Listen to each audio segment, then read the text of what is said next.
Support small businesses, support small businesses. No, you know what? Sometimes small businesses are really screwing people over and jacking up the prices so much so, not because of the overhead, but because of the owners. The owner's salary, the owner's vacation every other month or every month, the owner's 4 cars, the owner's 2 properties, and also the owner's bonus at the end of the year too, right? So all these things are jacking up prices for small businesses. And it's not because they have an extraordinary product or high tier services for their customers. It's because they want to live it up at the expense of the people who are buying their stuff and the workers, because they're not paying the workers extremely well. They're paying themselves extremely well and giving the workers slightly above what the market is asking, right, for the positions. So for the most part, small businesses are jacking up the prices for their clients or customers, whether it's business to business or business to customer. And if it's business to customer, they're usually just the middleman, right? They're buying from somewhere cheap, reselling it as a really high price to get a bigger profit.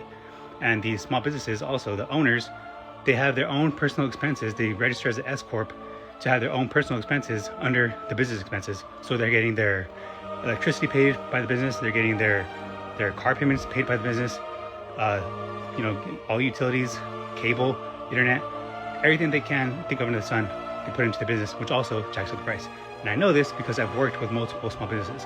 I'm a finance person, and for so many different businesses that I've worked for, I could not in good conscience stay in those positions. I had to leave and quit because I could not contribute to this greed, to this unethical way of practicing business. I went to business school and I got a master's in finance, a master's in business administration, and that is not what I went to school for.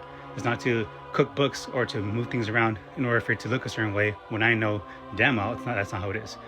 And it's just crazy. So when you buy from a small business, just realize most times it's people or the owners who are just jacking up prices so they can live it up and live outside of their means at the expense of their own business, at the expense of giving their workers a higher raise, at the expense of lowering their prices for customers. So this is a majority because most businesses are small businesses and most small businesses operate this way.